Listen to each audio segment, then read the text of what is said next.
Bonjour tout le monde, j'espère que vous allez bien. Sans rentrer trop dans le jargon juridique qui est beaucoup trop théorique, on va voir concrètement ce que c'est que la condition suspensive, résolutoire et aussi la condition purement potestative. Je vais vous donner des exemples de la vie de tous les jours pour que ces notions rentrent une bonne fois pour toutes dans vos têtes. Donc, si jamais vous voulez de la théorie, vous avez plein de vidéos de droit ailleurs sur YouTube. Nous, là, on est dans le concret parce que le but, comme toujours, c'est que vous puissiez réussir votre cas pratique. Alors la condition de base, qu'est-ce que c'est? C'est: «Je ferai ça si tel événement se produit». À la différence du terme qui est: «Je ferai ça quand tel événement se produira». Donc la condition, c'est: «Je ferai ça si jamais tel événement se produit». C'est un événement futur, mais incertain. On ne sait pas si l'événement va se produire. Vous avez 2 types de conditions, la condition suspensive et la condition résolutoire. La condition suspensive, c'est parce que l'événement va se réaliser que l'obligation va exister. L'événement va se réaliser un jour et donc l'obligation à ce moment-là va exister. La condition résolutoire, c'est complètement l'inverse. C'est parce que l'événement va se réaliser que l'obligation va être anéantie. Alors ça veut dire quoi tout ça? Je vais vous donner des exemples concrets.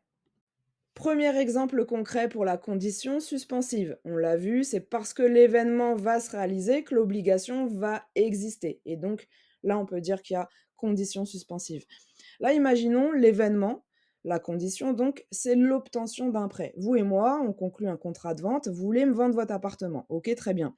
Mais vous voulez me vendre votre appartement sous la condition suspensive que j'obtienne un prêt, sous la condition finalement que j'obtienne un prêt. Bah ça, l'obtention d'un prêt, c'est la condition suspensive. L'obtention du prêt, au moment même de la conclusion du contrat de vente entre vous et moi, c'est bien un événement futur, mais incertain. On ne va pas savoir à l'avance si je vais pouvoir obtenir ce prêt. Vous êtes d'accord avec moi? Si l'événement se réalise, si j'obtiens ce prêt, bah dans ce cas-là, les obligations du contrat de vente vont exister. C'est l'achat du bien immobilier qui est conditionné au fait que j'obtienne mon prêt ou non. Si j'obtiens mon prêt, bah dans ce cas-là, le contrat il est formé, pas de problème. Les obligations du contrat vont venir à exister. Voilà ce que c'est la condition suspensive, c'est parce que l'événement va se réaliser, donc l'événement là, le fait que j'obtienne mon prêt, d'accord? C'est parce que cet événement-là va se réaliser que l'obligation va exister, donc que les obligations du contrat, qu'on a conclu, vous et moi, vont exister.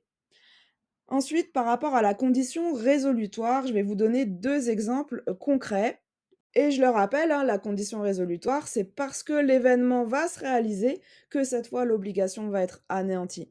Si vous voulez, le fait que la condition se réalise va entraîner l'anéantissement de l'obligation. Donc, vous êtes étudiant en droit, vous avez besoin d'un logement pour faire vos études et ça tombe bien, j'ai un studio. Vous et moi, on décide de conclure un contrat de bail, donc je décide de vous louer mon logement. Mais on prévoit que si jamais vous décidez d'arrêter vos études, bah, le contrat de bail, c'est fini. En gros, vous me rendez les clés et ciao, bye bye. Donc, vous voyez bien qu'ici, le contrat de bail, bah, il prévoit quoi? Il prévoit qu'il va s'exécuter normalement, pas de problème, mais qu'il va être anéanti si jamais vous décidez d'interrompre vos études de droit. Et vous voyez bien que là, on a une condition résolutoire, la réalisation de l'événement. Donc en fait, finalement, le fait que vous arrêtiez vos études, c'est ça l'événement, hein, eh bien, la réalisation effective de l'événement va entraîner la disparition du contrat de bail. C'est pour ça qu'on parle d'anéantissement de l'obligation. D'accord? Donc c'est parce que l'événement va se réaliser que l'obligation va être anéantie. L'événement, c'est comme je l'ai dit, vous arrêtez vos études de droit et parce que vous arrêtez vos études de droit, eh bien l'obligation va être anéantie, le contrat de bail va être anéanti. Je vous donne un autre exemple, même situation. Vous êtes étudiant en droit, besoin d'un appartement et je vous en fais la donation parce que je vous aime bien, mais donation sous la condition résolutoire que mon mari revienne à la maison un jour. Bon, je vous dis n'importe quoi, hein, mais c'est pour comprendre bien l'idée. Donc, si un jour, après la donation, mon mari revient, la donation sera anéantie. Et donc là encore, je vous dirai ciao, bye bye. Vous allez me rendre mon appartement. Donc, on a bien une condition résolutoire. Il s'agit d'une condition résolutoire si on prévoit que l'obligation va être anéantie si l'événement se réalise. Donc vous faites bien la différence avec la condition suspensive. On l'a vu tout à l'heure avec l'obtention du prêt. l'obtention du prêt va nous permettre d'acquérir un bien immobilier et donc de réaliser une vente et non pas de l'anéantir, voyez? Donc là, on va pas anéantir l'obligation dans ce cas. Alors que dans la condition résolutoire, eh bien, justement, si, on va anéantir l'obligation. Donc, voilà, dans un cas, l'obligation va naître et dans l'autre, l'obligation va être anéantie. Donc dans un cas pratique, pensez déjà, premièrement, première chose à faire, à qualifier la condition dans un cas pratique, hein. Une fois que vous avez identifié qu'il s'agit bien d'une condition et pas d'un terme, ben, il faut qualifier. Est-ce que c'est une condition suspensive ou une condition résolutoire? Ensuite, par rapport à la condition purement potestative, bah, là, ça implique que je vous parle des conditions de validité de la condition. Pour qu'une condition soit valable, qu'elle soit suspensive ou résolutoire, peu importe, la condition doit être licite, premièrement. Bon, d'accord, très bien. Ça veut dire quoi? Ça veut dire que faut pas mettre en place une condition contraire à la loi. C'est logique. Si je vous dis que je vous vends mon appartement sous la condition suspensive que vous tuez mon voisin du dessus parce qu'il m'embête, il fait du bruit, bon, bah là, la condition de tuer, c'est illicite, c'est contraire à la loi. Pas de problème, pas de difficulté. Et aussi, deuxième condition, il ne faut pas que la condition soit purement potestative. Article 1304-2 du Code civil qui dispose d'ailleurs qu'annule l'obligation contractée sous une condition dont la réalisation dépend de la seule volonté du débiteur. Alors c'est quoi ce truc? Bah regardez, si je vous dis je vous paierai 10 € demain si j'en ai envie. Vous voyez bien que cette condition, si j'en ai envie, elle dépend de ma seule volonté. C'est arbitraire, c'est purement arbitraire. Donc, finalement, c'est moi toute seule qui vais décider si j'ai envie ou pas. Pourquoi ça, c'est interdit? Parce que si je fais ça, bah, je m'engage à rien auprès de vous. Il n'y a pas d'engagement juridique. Donc voilà pourquoi c'est interdit. Voilà pourquoi la condition purement potestative, donc le fait qu'une condition, enfin la réalisation d'une condition va dépendre de la seule et unique volonté du débiteur, c'est interdit.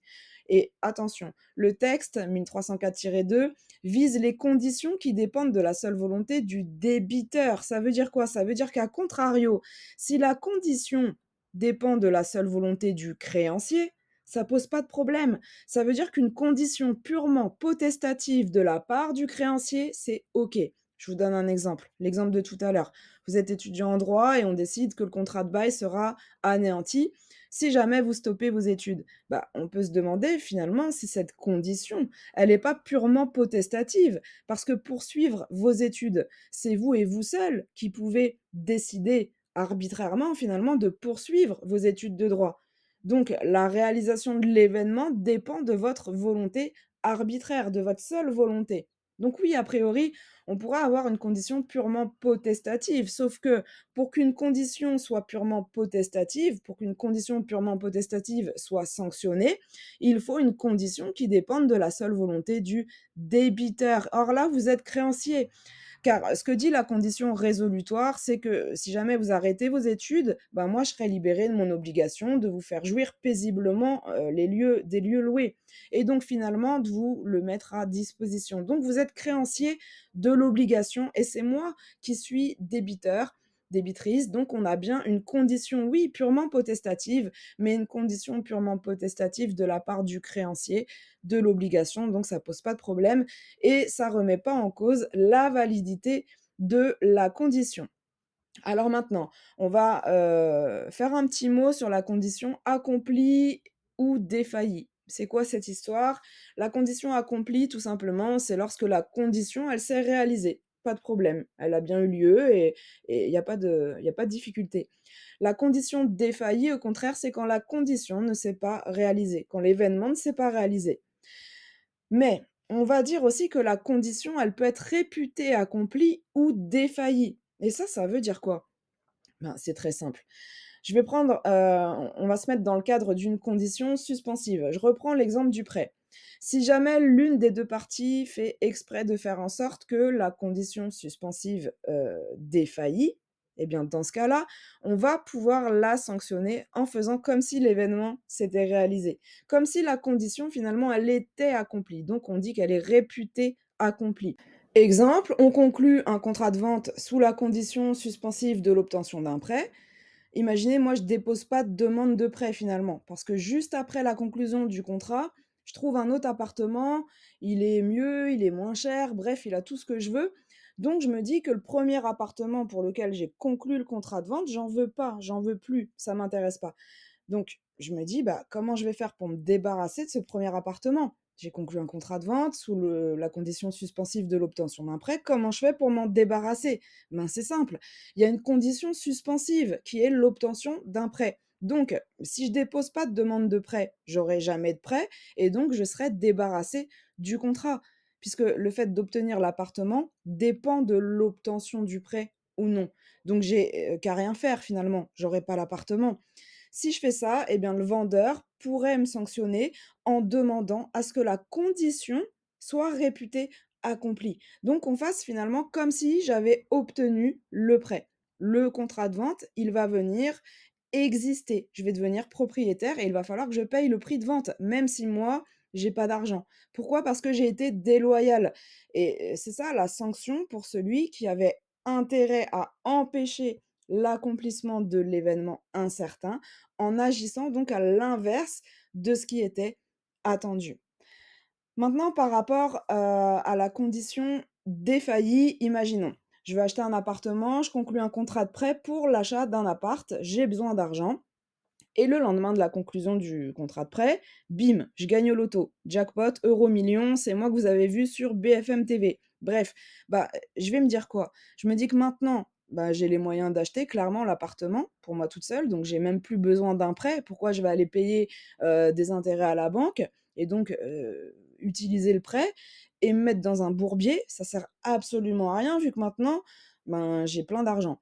Donc je me dis quoi? Je me dis que je veux me débarrasser du contrat de prêt donc, ce que je vais faire, bah, c'est que je vais pas acheter l'appartement, je vais faire exprès, hein, je vais pas négocier avec le vendeur, de l'appart, je vais pas visiter l'appartement, je fais rien, je vais pas aller chez le notaire, bref, je fais vraiment tout pour éviter d'avoir à acheter l'appartement. Mais il faut pas oublier que j'ai conclu un contrat de prêt avec la banque dans le but d'acheter l'appartement. Enfin, vous voyez, on m'a accordé le prêt. Et bien, dans ce cas-là, le prêteur pourrait me sanctionner en faisant réputer défaillie la condition résolutoire. Donc finalement, en faisant comme si j'avais conclu un contrat de vente et donc je vais, demeurer tenue, hein, de rembourser le prêt au prêteur. Donc voilà, la vidéo elle est terminée, j'espère que c'est clair pour vous.